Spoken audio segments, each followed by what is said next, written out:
Welcome back, guys, to another episode of Authentically Albertan. I am here with Chidera. Chidera, how are you today? I'm doing really good. I'm doing really good.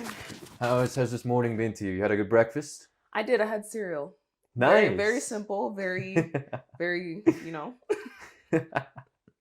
it's been great. Like recently, Calgary has just been an amazing to just thaw out of winter. Now we're into spring. So nice. Well, almost. Almost. Calgary has like 5 winters spread throughout. Literally. There's probably going to be snow next week. Please don't let it snow. So it's so nice that you've got like your own little studio here in your own house and Yes. everything. How do you feel about that?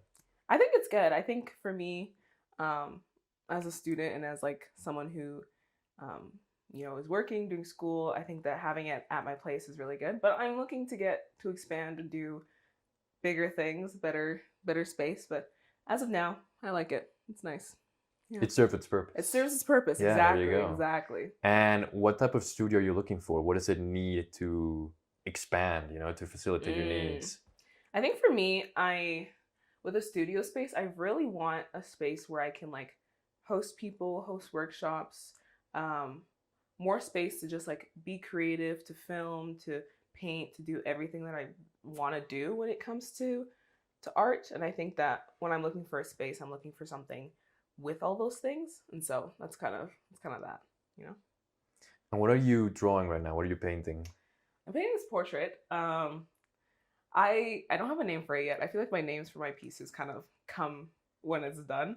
But with this one, I kind of wanted to capture a man, a black man, and I have him looking down. It kind of shows like, I want it to be like a powerful picture where it shows him as like this humble but yet powerful man. And so that's kind of what I wanted to What a put in there. mixture of two completely different words. Humble and powerful. Because it's interesting because I feel like a lot of people, when they think of someone who's like powerful or have these things, I think the most influential people or the most like positively influential people were the most humble. Look at Jesus. Man was humble as can be, yet he literally changed so much of like culture and at that time and stuff like that. And so I think that, do you find that religious paintings portray that mixture of humble and power at the same time? Oh yeah. I think that it's like this deep-rooted beauty in like if you look at the Sistine Chapel, which I'm going to Italy this summer. So you're going to Italy this summer. I've been to Italy. Italy's beautiful. Beautiful. I wish I'm so happy that my parents were like, let's go to Italy. I was like, okay. Which Where is are you really going? nice. What places? I have no clue. But you have no clue. I have no clue. Well, you gotta make like a little journey. You gotta make a list of stops. Exactly. Yeah, I know. My parents are in charge, but I'm like, we have to go to the Sistine Chapel. I think that's. Sorry, I keep touching this. I think that's number one. But I really want to see the Sistine Chapel because at the BMO Center a couple years ago, they had like how they do the Van Gogh display?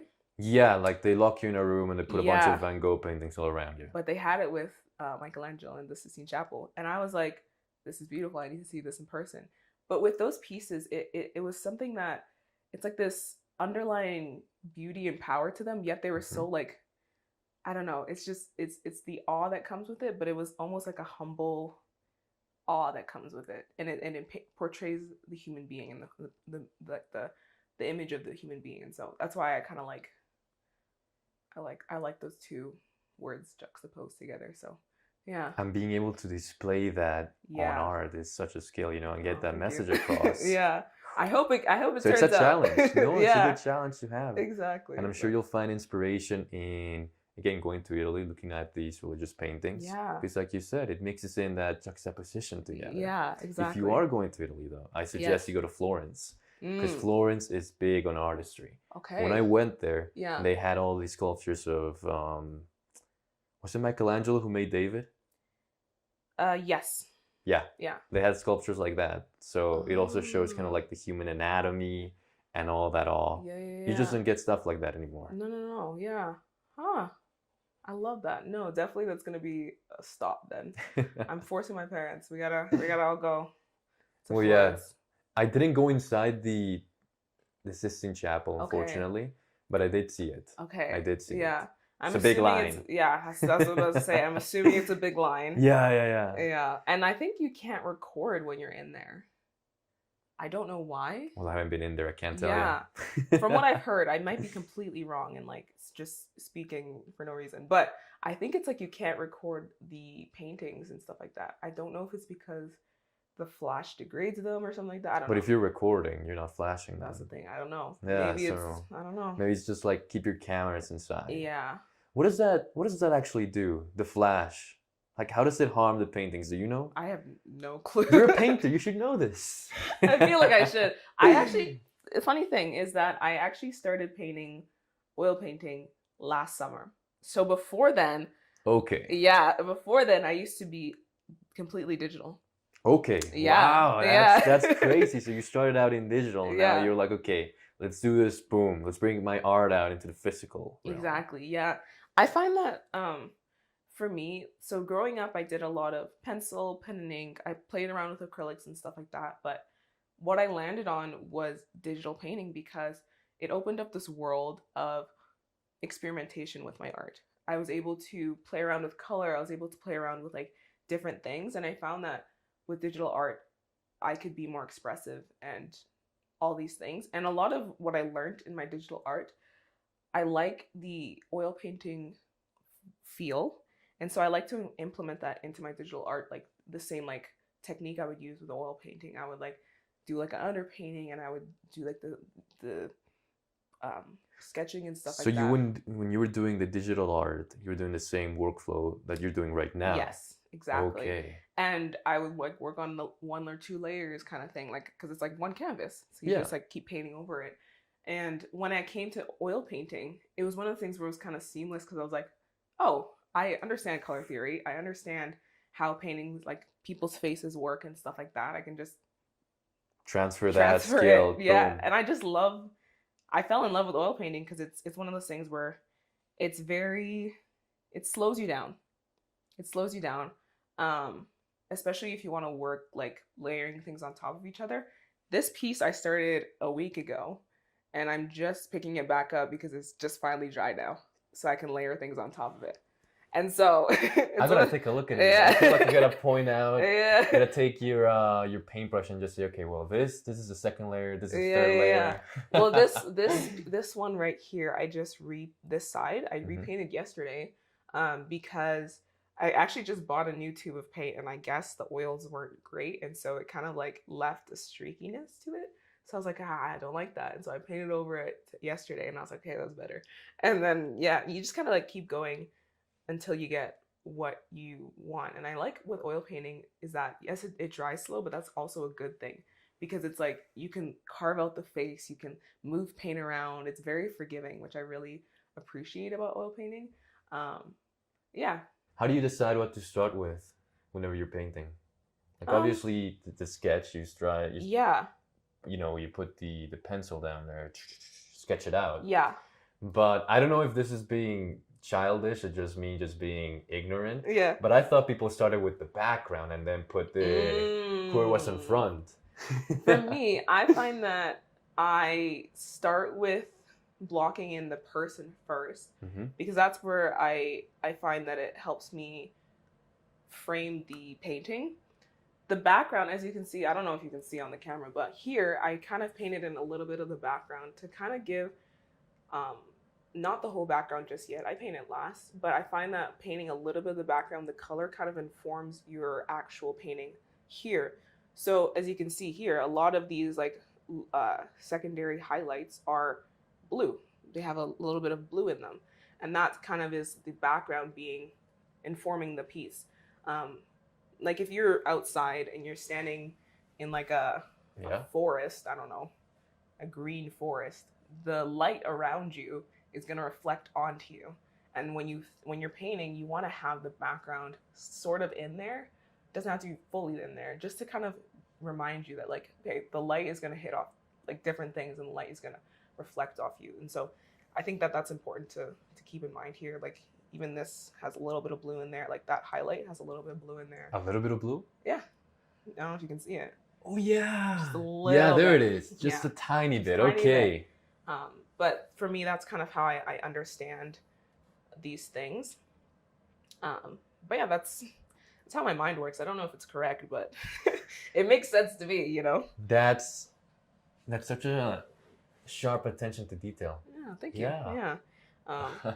And you're this right, is- you know, it's things sorry, you go don't ahead. think about, No, yeah. but then it makes they all come together to build up the larger picture. Exactly. And if you do remove it, then it looks separated.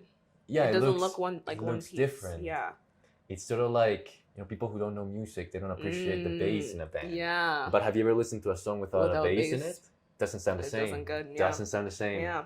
So it's just like little things like that. And honestly, funny enough, I learned a lot of this color theory from digital art, which is a very backwards, I don't say backwards way to do it, because I feel like a lot of people go from traditional to digital and they're like, oh, I know all the basics or whatever. But for me, I learned all the basics from my digital practice, and now I'm just implementing it into my oil painting, which is an interesting thing, you know?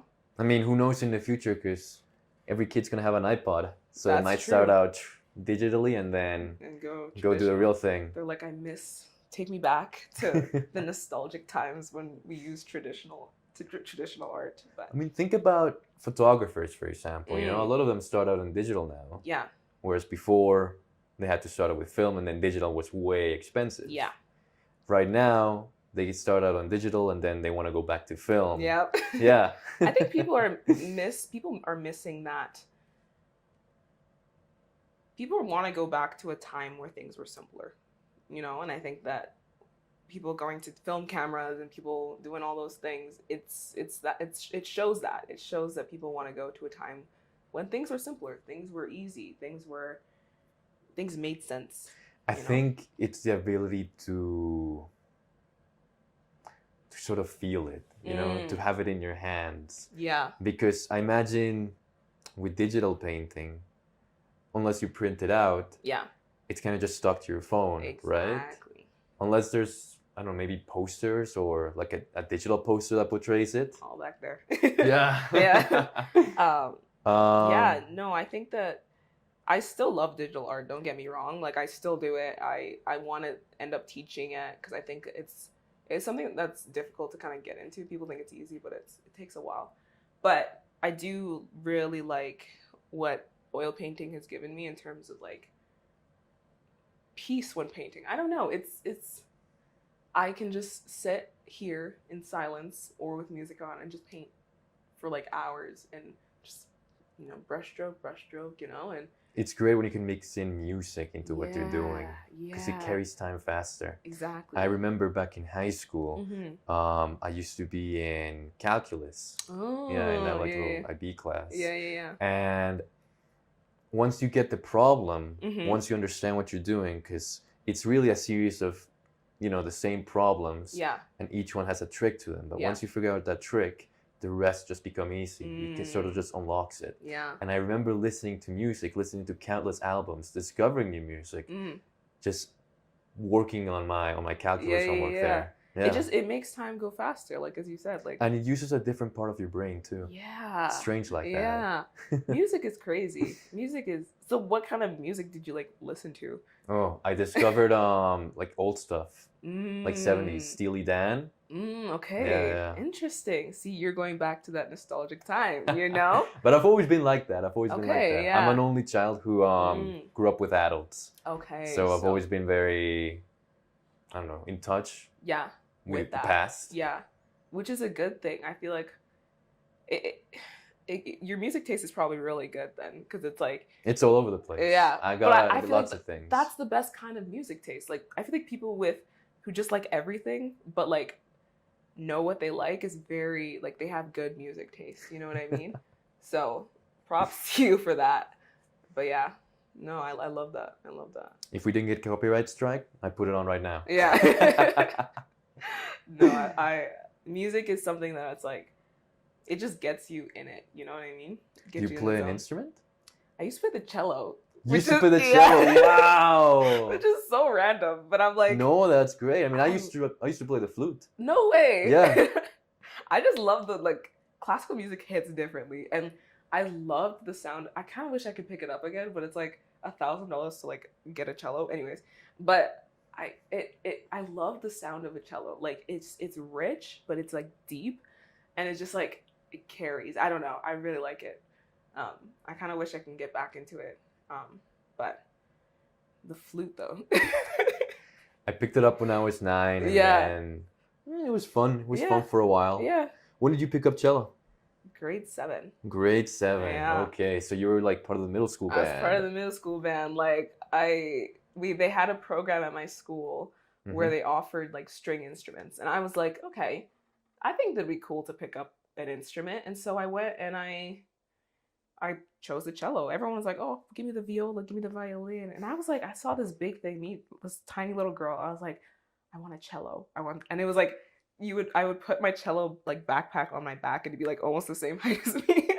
Like you walk all crouched. Yeah, with a huge cello. I was like, I can't do the bass because I think that'll swallow me whole. But the cello is a good in between. Good in between. But Yeah. I fell in love with the cello. Like, I think my favorite song that has a cello in it is The Carnival of the Animals. I don't know if you've heard it. It's like, I'm not going to try and sing it. I haven't heard it. I haven't heard it. I gotcha. But I love the cello. I'll put it on my playlist when I'm returning home. Yeah. I feel like I'm just yapping about the cello now, but I went to this concert. It's like a candlelit concert, and they had like a string quartet, and just like they had a cello solo, and I was like in tears. I was like, it's so beautiful. But no, music really is like, it's a good thing that I put on when I paint. Yeah, I think I really am like into. Well, imagine it helps you bring out those emotions that you were talking about, and helps you sort of visualize them. Yeah. Because when I'm writing scripts, when I'm doing short films, I also have to know, okay, what playlist would I put on for this movie? Because I want to get into that feeling. Yeah. You know? How do you choose music for your movie? I'd say it has to do a lot with genre and what I want the movie to say. Okay. Yeah. Yeah, because I find that a lot of filmmakers, I always hear from people, music, like sound is the most important thing. Like the music you choose will inform a lot of how people like receive your art, like your art, basically, your movie. And I always wonder how people actually choose these sounds or how people compose this music to like convey that feeling. I think it's very interesting, and I think it's something that I need to learn more of because it's cool. It's really cool. Yeah. I don't think it's something you learn. I think it's something you just need to let experience happen. How do you think how do you let yourself experience that? Well, you put something on, say you're painting. Let's go basic. Let's say you're painting like a dark castle or something like that. Okay. You're not gonna put the Beatles in the background. No. You're not gonna put, well, at least earlier Beatles. Yeah. You're not gonna put the Beach Boys to that dark castle. No. So you just contrast it. You'd probably end up drawing something cartoony almost. Yeah. I feel like it. Yeah. Interesting. Yeah. I find that a lot of my music that I listen to when I'm painting has a lot of soul to it. Who do you listen to? I love Jacob Banks. I don't know if you've heard of Jacob Banks. I haven't heard of him. I don't know. I found him like, I think 2 years ago. I have his like album Lies About the War on vinyl, and I'm just like, I love his music. His voice is just like so deep and so soulful. So I think he's probably one of my favorite artists that I listen to. I love Lauryn Hill. I just got into her. No way. Yeah, not got into her, but I just listened to the re-education of Lauryn Hill. Yeah. Last year. Yeah. Because she was actually rated the #1 album by Apple. Yeah. So I'm like, okay, I'm gonna give it a listen. Because I'm not that much into rap or hip hop. Yeah, same. Or country. Like those are 3 genres that I'm a stranger to. Okay, yeah. But I listened to her album and her collaborations with different artists like Santana. Yeah. And it helped me bridge that to different music that I liked. No, it's that album. I did a whole essay on that album because of how much I like it. It spoke to me. The story behind it just like is so beautiful with like the kids in the background talking about what love means to them. Yeah, I remember it now. Yeah, and just like her story of like, you know, falling in love with a man, that not working out, having a kid, people telling her to abort the kid, her actually having that kid, and the kid being the joy of her life, kind of thing. And just like all these things, like all these pieces and elements where it's like it's a nice album to listen to, but when you get into it, it's like the lyrics are so deep and so meaningful. And I love Lauryn Hill, and I also have her vinyl on my record player too. What do you think you'd be doing if you weren't an artist right now? Ooh. Probably not much. I think for me, I knew from a young age that I wanted to do something creative, and I wanted to be in a field that was creative. When I was growing up as a kid, I wanted to be an architect because I was like, I don't know if we watched How I Met Your Mother. It's like Ted there. Yeah. Ted. Yeah. Ted was the architect. Yeah, and I was like, I want to be an architect. And then I wanted to be Barney. Yeah. Living life. But no, so I wanted to be an architect growing up, and then I was like, that's a lot of work. Let me be an interior designer. And then I just didn't get into the interior design program, and I was like, okay, what's next for me? And so I landed on, so right now I'm in school for information design. And I think that if I wasn't doing art, I'd probably go full force into like the design world, which is I honestly still see myself doing that though. What's information design? It's kind of just like being able to design information in a way that people can understand it, people can like take it in, taking into account like accessibility, taking into account the ways people would interact with information in different ways. So right now I do work as a graphic designer, but if I wanted to, I can be like a UX designer, I could be instructional designer, I can be technical writer even. Like it's a very broad field, which I really like. So I was like, okay, let me just cast my net wide and find what sticks, kind of thing. But the dream is to just do art. And did you ever want to go back to interior design? Like I know some people, they do about a year and then they apply again to the same program and then they get in. Yeah, I did that. I actually did 2 years. It's really funny. That was my plan, to switch back into interior design once I got into university. But I ended up doing 2 years of computers, and it drained the life out of me. I'm not even gonna lie to you. And so I was doing like coding and all this stuff. Coding puts me to sleep. Literally. Oh. But it was to the point where I was like, I couldn't start an assignment without like help, because I was like, I don't know what's going on. My brain can't comprehend it. And so after mental breakdown, I dropped the program and I switched over to information design on a whim. And I ended up really liking it. And I was like, I don't think I want to do interior design again. I just don't. I didn't know there was coding in interior design. No, I didn't get into interior design. Okay, you didn't get into interior design. And then I went into my backup plan, which was computers. Cause I was computer science. Yeah. But I was like, okay, not for me. And then one night, I was like in the lab, like in the computer lab till like 12 a.m. And I was like, you know what? I hate this. And then I dropped the program then and there. And then I was like, okay, I can't just not be in school and be in school at the same time. And so I looked at all the program listings, and I remember taking a intro to information design in my first year, and I was like, I kind of liked that class. Let me apply. And so I applied, and I got in, and it was just so providential that I got in too, because Providential? Yeah, Providence. Yeah, Providence. Yeah. Okay. Yeah. Yeah, I've read all books. Yeah.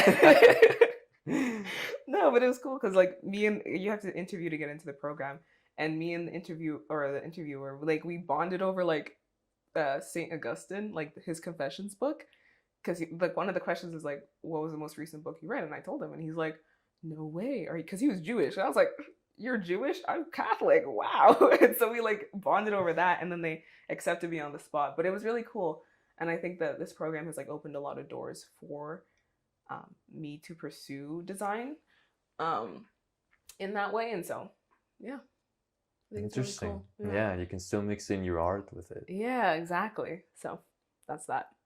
So right now that's what you're doing, information design. Yeah. How has it impacted your art, your painting? Mm. I think I'm more, when you learn principles of design, you learn how people interact with colors, how people interact with um, shapes and different things, and you learn the meanings of different things. And I find that when my design is taken into my art, I'm able to work a little bit more with those things. I find that being in design has just given me a more well-rounded view of conveying messages to people. So I think that's something that design has like done for me, and I love design. I love design. So I guess if I wasn't doing art, I'd be a graphic designer full time. So yeah. So it's kind of helped you organize your ideas better. Yeah, I think so. I think that that's kind of how it is. And like it's just like little things too that you realize that you didn't think you needed. Like my website. I'm a graphic designer. Of course I'm going to design my website. My posters for my art show, like I'm like I know design theory, so I'm going to make it work with hierarchy and like all these things. And yeah, it's just little things where like as a business owner, as an artist, a lot of people don't like, a lot of artists don't think about these things. Like sometimes I see artists like websites, and they're not designed well, and it's like, okay, You're an artist, you're an but you artist. don't have a good designed website. Yeah, and it makes me sad because I'm like, that's the first thing people are gonna like go to see your art, to see Of who you course. are. And it's like people need to like the way your website and be able to use your website in a way that makes sense. So just things like that. Like I think that design has helped me a lot in that regard. Yeah. Where can we find you when you're not painting? I mean, for me, I am very much in my art and very much painting. But if I'm not painting, I'm usually in school doing schoolwork, or I'm hanging out with friends, or I'm at church. So I kind of do a lot of things currently. In this season of my life, I'm in my lock in mode.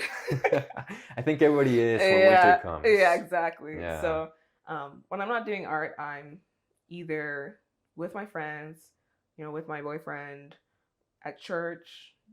Church is like a peaceful place for me. I like to just sit there sometimes and just soak it all in.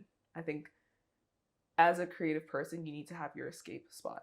And obviously it inspires your art as well. Yeah. Yeah. Yeah, And so I think that a lot of people, when it's like, oh, I want to be an artist, so I want to create. It's great to create, but sometimes you need to just like take it in order to create, if that makes sense. But yeah. And how did this all start? You told me you were doing some digital painting. So what were you inspired by? Like as a kid? Yeah.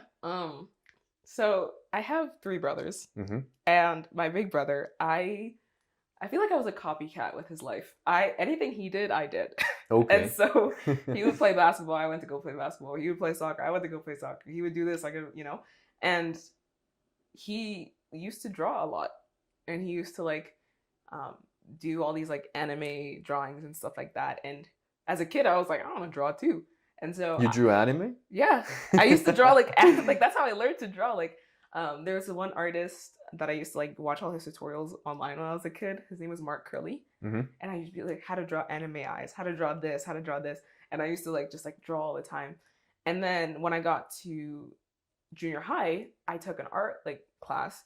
Those art classes are not real art classes, like free for all. But I drew, like I used to like just draw a lot, and my art teacher would be like, wow, this is so good. And I'm like, oh. Draw a line? No, draw a lot. Oh, Yeah. draw a lot. I'm like, draw a line. And she's like, wow, this is so good. It's like the abstract art where it's just like white. It's like, you didn't use a ruler to Yeah. draw this? That's amazing. Yeah. That's great. Good for you. Yeah. But no, my teacher would be like, oh, your stuff is so good. I'm like, thanks, I guess. And she would like always encourage me, like, keep going. So you were the sketchbook kid? Oh yeah. Okay. Oh yeah. Like I had sketchbooks. I had my first sketchbook was a lined notebook from Dollarama. Do you still have it around? Not here. I wish I had like some of my stuff to show, but it's all in my parents' house. But it was just one of those things where I was like, yeah, like it was part of me, but I didn't think anything of it. I didn't think I could like move forward with it. I was like, oh, it's just like a hobby that I do that I'm apparently good at, that my parents and teachers are good at. So then in high school, I was like, okay, I like art. I'm gonna take art class again. And my teacher, Mr. Barth, such a G. He like really encouraged me, and he was like, you can do this as like university. You can go to university for this. You can like be an artist. And I was like, nah, you're tripping. No, artists don't make money. You told him that. No, in my mind, I was like, that. artists Okay. don't You should have make told money. him. I should have said it. I should have said it. But no, he was like one of those like, like those crazy, like in a good way, but like crazy art teachers. Like, yeah, he was one of those people, very eclectic person. And I was like, okay. But no, he really encouraged me a lot. And when I got into university, I didn't think of, when I like finished high school, I didn't think of art right off the bat. But it wasn't until I broke my knee. Yeah. How did that happen? Playing basketball, actually. I still to this day don't actually know how it happened, but I was going up for a layup and I jumped in midair, my knee snapped, and I was like, okay, that's great. So my kneecap was like snapped in two, and I was bedridden, and it was COVID, and my dad was like, I'll get you a tablet. And I was like, okay. You didn't went through the Minecraft age? Oh no, I fully pandemic? did. Oh, I fully did. I fully did. Don't get it twisted. No, Minecraft, Sims, like everything. But but when I got this tablet, it was one of those things where I found digital art. And so like, yeah, I did my art stuff, but then I found digital art, and I was like, huh, this is cool. Like I can just do stuff. And my dad was like, you should start a business. My dad's very entrepreneurial. He's very like, he has multiple businesses. He like works with he just knows a lot of people. And he was like, you should start a business with this. I was like, what do you mean? You should have brought him along on the show. I know. But anyways, I love my dad. He's very supportive of me. And I was like, maybe I should. And so I started a business. He gave me money for first year of my website. And my first commission, I remember, was a photo of my friend, and it was $10. And I was like, I'm making money from my art. This is great. And then I got a TikTok, and TikTok skyrocketed my business, because I think everyone on TikTok is very. So this was still like in 2020. Everyone's still. 2020. Everyone's at home. Yeah. Just scrolling, and I'm like, okay, I'll capitalize on this. And I started like just showing my art prints and like showing like, oh, this is a piece I drew. And I used to draw a lot of celebrities, and people like, I guess, really like that. So they're like, oh, is that J. Cole? Oh, is that like Tupac? And I was like, yeah. And then people would buy art from my TikTok, and that grew pretty quickly. How did you navigate that? Because I know famous people have like certain licenses to their likeness. Honestly, as a beginner artist, I didn't think about that at all. But yeah, I think that people just like resonated with that a lot. Yeah, it was one of those things where it was really cool seeing how my art could actually like, I can make a living off of it. As an 18-year-old girl, I'm just like, I just made $10,000 in the first 6 months. I was like, that's crazy. You know what I mean?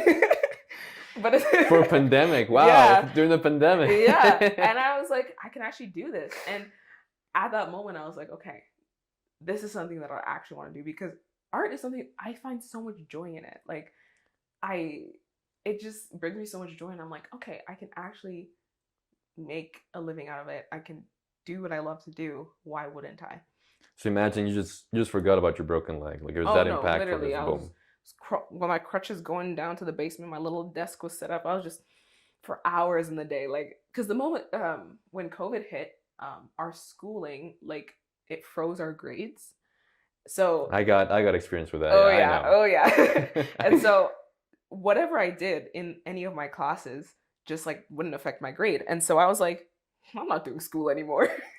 So I didn't finish my year. I still got my grades though. But it was one of those things where I was like, I just didn't do school. I just did art all day. And I don't know. I just found so much joy in it. And it was it really got me realizing that like, okay, I can do this. And so since then I've been like selling my art, doing commissions, showcasing my art in different places.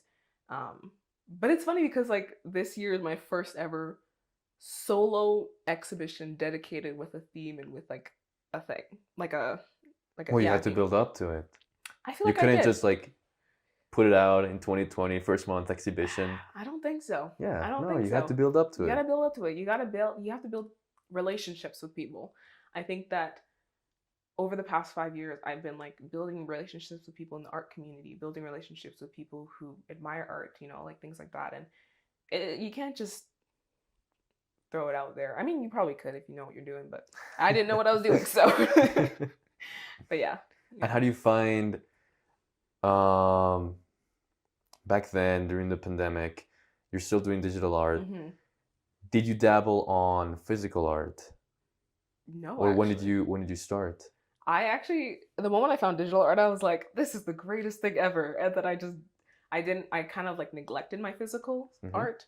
Sorry. I kind of neglected my physical art. And I actually didn't pick it back up until last summer. Because I was like, I really love oil painting. And a lot of my digital art reflects that. And I was like, okay, I want to get back into traditional art. And I want people to be able to take home like canvases of my art. People like my art, and I want them to be like, when people like my art, I want them to be able to just take it as like with all the brushstrokes and all the glory of it. And I was like, I want to try oil painting. And so picked up a paintbrush, tried it for the first time. I was like, this is terrible. I need help. And so I was gonna ask, yeah. what event led you to picking up physical art again? Because it's, you know, you gotta get the materials, the canvas. It's not like digital art where you've got like your little iPod, and that's it. So I'm like, what? Did you break an arm this time? What happened? Thank goodness I didn't. But I actually watched a YouTube video, and it was like a girl. She was like, digital artist trying oil painting for the first time, and I was like, oh, that's cool. I haven't painted in how who knows how long, and I was like, I kind of want to get back into it. And so I went and I bought on Amazon this little pack of like, I think it's like a garment. Is that what they're called? No, they're not. Winston Arts like paints. And I was like, okay, this is what I need to do this. And I bought this easel, and the guy who sold it to me had like a bunch of paintbrushes in there. I was like, perfect. And then I like started painting, and I was like, it's really hard to do stuff. So you found it like Facebook Marketplace? Oh yeah. Okay. Facebook Marketplace is like the best thing ever invented. But no, I found like this easel from Facebook, and I just got like a bunch of canvases. I was like, I'm gonna do this. When I say I'm gonna do something, I'm like very gung ho. I'm like, I want to do this, and so I'm gonna do it. And so I was like, I had a goal in my mind to learn it, to just have it as a skill. I didn't think it would be like anything like crazy. I think building your skills are very important as an artist, to be versatile. But also I was like, okay, let me try this. And I was like, my first thing I ever painted was terrible. And then I like tried again, and I was like, okay, this is better. What was it? It was an eye. It was an eye. Yeah. You tried just a giant eye. Just an eye. And I had like a little like mini like notebook, sketchbook thing. And so I just like did the eye, and yeah, and it was bad. And then the second time I tried, I was like, okay, I understand how the paint works now a little bit. Like I'm like, I have a feel for it. But I was like, okay, I want to learn how to do this. And so I took a art class at Swinton Art Supplies. Shout out to support local. They have their amazing like art supply store with like classes and stuff like that. I took like 2 classes with Bobby. She's like an oil painter. She taught me like basically a lot of what I needed to know to get going. And so yeah. What do you do with art you're not satisfied with? So it's like, let's say for example that eye. What do you do with it? Do you have like a campfire, yearly campfire, just bring it out? Throw them all in, yeah. I kind of just don't post it. I don't do anything with it. I just leave it. Just leave it? I just leave it. I'm like, I don't, yeah, I just have like if you look on my like iPad, I have an archive of paintings I just didn't like, and I just didn't. But imagine the physical stuff. Yeah, I just leave it. I have that eye in my little sketchbook still. Like there's no one's seeing it for sure. Yeah. But like, it's like, yeah, it's just there. Yeah. Yeah. What's the longest that's taken you to finish up a project? The longest. Now that we're talking about being in focus and getting it over with. Yeah, I mean, for me, I'm trying to think, the longest project that I've done, longest painting I've done. so far has probably been that piece behind us. It's, like I said, I'm a student, I work and all these things. So the time I paint is on weekends. Oh, yeah. nice. I paint on weekends. And that one took about like 2.5 months of weekend painting, which is kind of a lot, but it was my first big, like really big scale painting. And I just like took my time with it. And for me, I try to be very methodical. Yeah. That's the word, right? Yeah. You try to keep everything intact. Yeah. Like in track, sorry. Yeah. Like I'm very like, I take my time with painting. I feel like it's important to take your time with painting. With digital art, when I first started, I was very much like a go, make paintings, release paintings every week kind of thing, which worked for me at the time. But I found that like slowing things down a little bit has made me enjoy painting a lot more.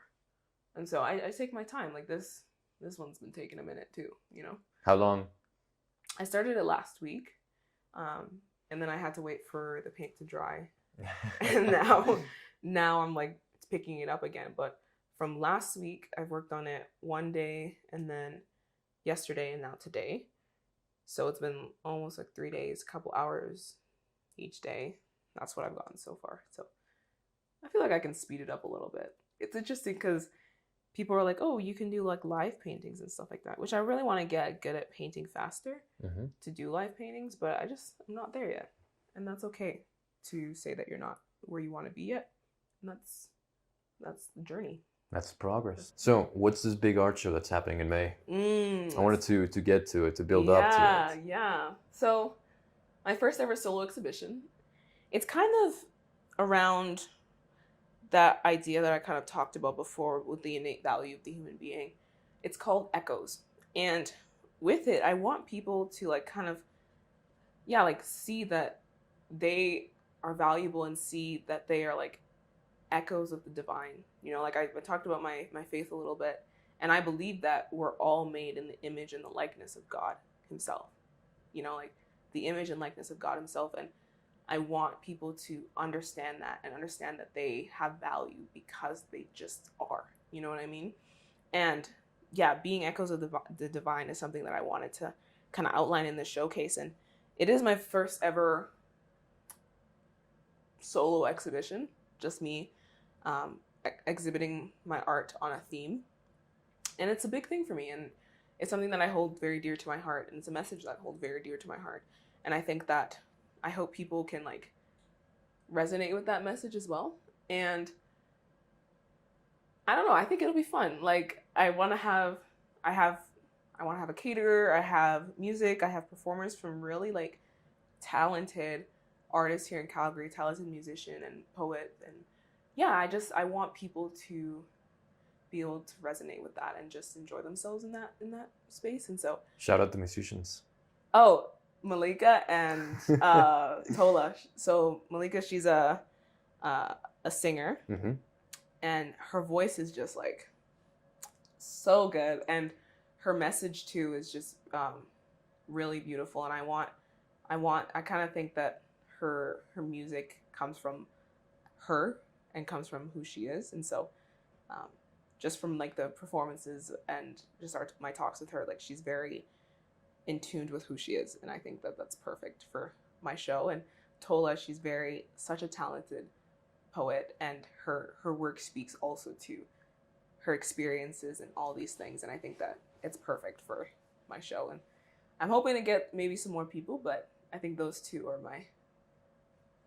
really good for the show. But yeah. So how do you communicate your message across, obviously through paintings, but what are the paintings on? Yeah, people. I think that people, like I said before, like capturing that image and likeness.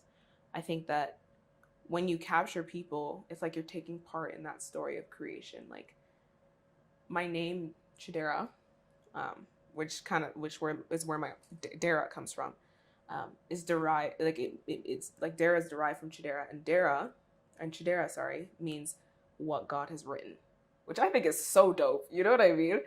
And it's just what is written in this story of creation. And people, we are so unique. We're so versatile. People come in so many different like shapes and sizes and different things, but we're all part of this story of creation. We're all written into this story of creation so intricately.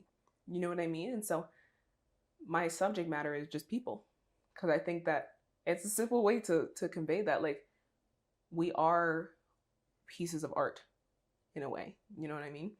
And I think that that's something that I want people to see themselves as, like, you are a piece of art, and you are worthy to be a piece of art. You think of a piece of art, you're like, oh, it has to be this like amazing subject and stuff like that. But for the most part, some of the best works of art are just people, mundane people, like the Mona Lisa. Who's the Mona Lisa? Who is she? You know what I mean? But it's like one of the most famous paintings. Yeah. I don't know. I think of that a lot. But yeah. So it's from these, these captures of people that you've done. Mm-hmm. Will it be people like from that you know, or complete strangers, or a mix of the both? I think it's a mix of the both. Yeah. I'm starting to get into taking my own reference photos, but it's interesting because the people I know, other people don't know them. So true. So to them, it's a stranger. It's a stranger, yeah. But they can still see the beauty in that. And yeah, for me, like, I think a mix of the both. I don't know that many model friends that want to be part of paintings. But it's yeah, I think that being able to connect with somebody that you just see as beautiful, connect with a piece of art, I think that's really important. Nice. Yeah. So yeah. Is there a particular piece that you're looking forward to show at the exhibition? Yeah, I don't think I have it, but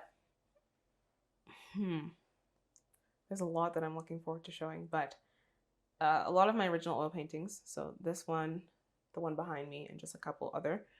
But I can show you my favorite piece that I'm still debating on whether or not I should showcase it. Sure, show it to us.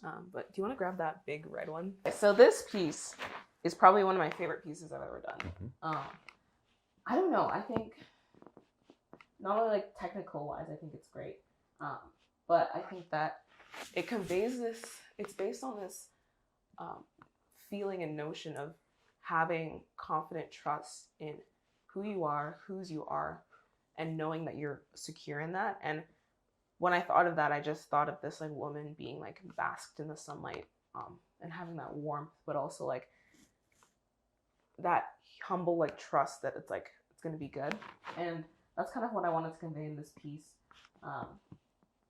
Yeah, I really think it stands out for me. And it's something that I'm debating whether or not I should put it in the exhibition, but I think why are you debating it? I don't know. I think that, I mean, to me, it seems like it fills those criteria that you were talking about. Yeah.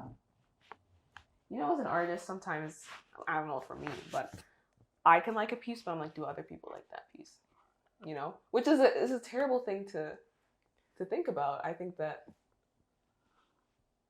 you kind of sometimes have doubt, which is not a good thing. But I think that, yeah, this piece is kind of me breaking out of that doubt. So maybe I should add it.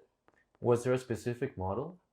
No, this is something that I so when I find reference photos, I either take a photo of someone online and I Photoshop, I edit things to change it up a little bit, and then, or I take it myself. But this one is someone that I took online. I took the pose, and then I took a face and I put them together, and then the shirt and stuff is something that I edited myself. And yeah, just like things like that. But I think that it fit with the message I was trying to go for. And how was working on that those triangles and that texture, that pattern? Oh, yeah. So this is actually a digital piece. Okay. Yeah. Wow. Yeah. So that's why I'm like, should I add it to my show? I think you should. Yeah. That's great. Yeah. Put this down because it's heavy. But yeah, I'm gonna leave this here. So for this exhibition, the theme will be people. Yes. how do you get the people involved, in the studio that you're putting it on? I saw it was the lab. Yes. What do you mean by get the people involved? Well, how did it all start? Did you just approach them?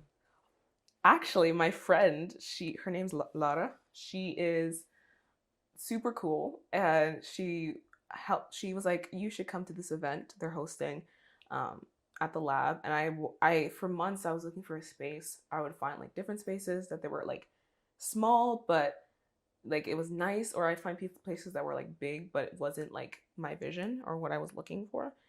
And I walked into this space and I was like, this is the space, this is the space. And so I went to look. Lara gave me the email for like the building manager. I don't know what he is, but he like helped me out and we booked the space. And so yeah, I'm super excited. I think that the space allows room for as many people who want to come, and I think that it allows also for like food and people to just like enjoy being there, like enjoy the atmosphere, exactly, enjoy the experience. Yeah. I was thinking of putting it in a gallery, but I found that I want to make it unique and make it my own, and I want people to enjoy a nice event as well. A gallery is nice, but I want it to be like vibrant and just like unique.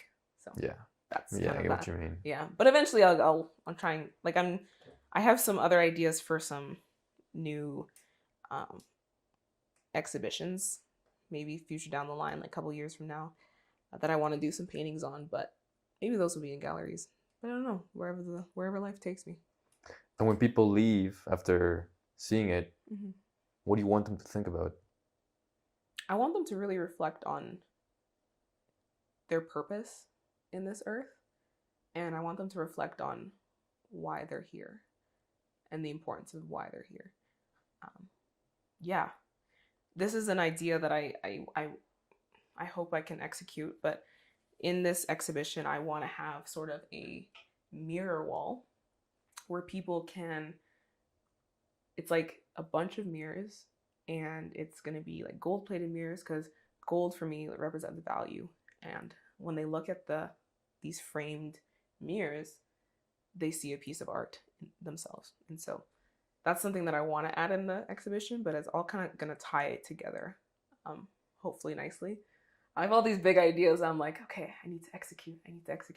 But I want people to reflect on that, and to ask themselves, like, why are they here and what's their purpose, And yeah, I think that's what I want people to leave with. Well, many of these people that you painted, are they doing actions that signify their purpose? I think a lot of people, like, their purpose in a sense of not like what they do, because I think a lot of people put emphasis on what they do, like, oh, what's your job, what do you do for a living, all these things. Very important, very good, and I think that's an aspect of your purpose. But I think your purpose a lot of times comes from you as a person, and you being able to influence people in that way. Not like an influencer, but like, you think of your grandma. Your impact. Your impact on people. Okay. Exactly. Just by how you conduct yourself and who you are. And I think that, yeah, the people that I paint kind of show that sort of security in them. You know what I mean? Yeah. So that's kind of what I want to convey there. So nice. Yeah. I don't know if any of this is making sense. No, it makes sense to me. It makes sense to me. Yeah. You want to showcase the impact that they've had through their portraits. Yeah. Show how their impact has changed their visage, their face, how they portray themselves. Yeah. Yeah. So I think that's what you're aiming for. Yeah. I think that, yeah, it's definitely part of that. And I think that it's definitely the idea that who you are like has value, and I want my paintings to feel like this is something important in front of me when it's just a person. not just a person, but it's like, this is like, look at this, you know? Yeah. So just like the value from who, just by like being who you are, just by being. So yeah. How do you price yourself as an artist? How do I price myself? Yeah. I think at the beginning I was terrible at it, but as you I mean, my first commission was $10, but as you continue to develop as an artist, you know what your time is worth, and you know what your, like I said, expertise is worth, and you also know what people are kind of willing to pay, if that makes sense, for your time and expertise. And I'm not saying that as an artist you should just like, people want to pay $10, give them $10. No, like I feel like taking those two things into account kind of helps you figure out what you should price a piece and what you should price a commission. And also, if you think of an art piece versus a commission, like a print versus a commission, for instance, a print, you're going to put it at a lesser cost because you can make money off of one piece of art, like sell it multiple times. But a commission is a one-time thing. So you have to also take into account things like that, you know, take into account your materials, the canvas itself. All these things come into account to be able to price yourself correctly. I honestly think I'm still learning in terms of pricing. I have an idea of what I think I'm worth and what I think my skills are but I think that there's always room for improvement in pricing and figuring that out, because it's a taboo topic for some reason. Like, I've never heard a artist. Well, you're talking about it very freely here. But I feel like us as artists, we don't really talk about it that much, which it's important to talk about. It's important to talk about, and as a beginner artist, I feel like I wish people would have talked about it, because I would have saved myself a lot of stress with underpricing myself and having to over deliver. Yeah. But yeah, I think it's interesting that we don't really talk about it that much. So after the exhibition, what else have you got in the future? I like to think of my years as quarters. So Q1 is very not financial, very business savvy. Business savvy or corporate, very corporate. Yeah. It is a business, so I'm like, okay, I have to break it up, and I find that that's just like easier for me to wrap my mind around. So I'm just focusing on this right now. But Q2, I am planning on securing a studio space, having that done, and hopefully hosting workshops and different like teaching things. I really want to teach people art and teach people. You think you're patient? Oh, I'm very patient with people. Okay. I think so. Especially with learning these things, because I understand how it was when I first started doing all these things and how you need that patience from people. And so I want to give that to people as well. Like, I don't think it needs to be like, no, you're doing this all wrong. No. I think as a beginner, you're coming to someone else to learn how to do stuff because you think that they can actually help you. And I know that if someone was telling me that I was completely wrong when painting, I feel like I would probably given up. But I think that the encouraging words of people who like gently corrected me is what I think is really important when it comes to teaching these things. Because yeah, like I said, like, your art is an expression of you. And when people paint, they want to, like, they're painting pieces of them, and that, does that make sense? And you don't want to just like, that's bad. Like, yeah, this sucks. Like, I think that can discourage people, unless you're like in like an art, very high intensity art program. I don't think you need to be doing all that. So I think I'm very patient with people. So you want to host your own workshops in the future? Okay, teach people. Nice. Maybe some online courses, and yeah, I think Q2 planning will be soon. But yeah, I think, yeah, and then quarter 3 is summer, so I'll have a lot of markets and stuff, summer things, you know. Yeah. And then Q4, Christmas planning, Christmas commissions. Nice. Just like things like that, and hopefully grow my YouTube channel. I think that's my next thing as well. I want to get a physical space, grow my YouTube channel, grow my audience, and just keep painting. Thank you so much for being a guest here Thank you for having in Authentically Alberta. No, it was great listening to your story, your journey, seeing your paint, seeing your artwork, your skill, and now, being able to share that with the world through your exhibitions. Yeah. So I'm so excited for like what the future has to hold for me, and it's just. I can't wait to see it. Yeah. And thank you guys for watching another episode of Authentically Albertan. Stay authentic. Yes.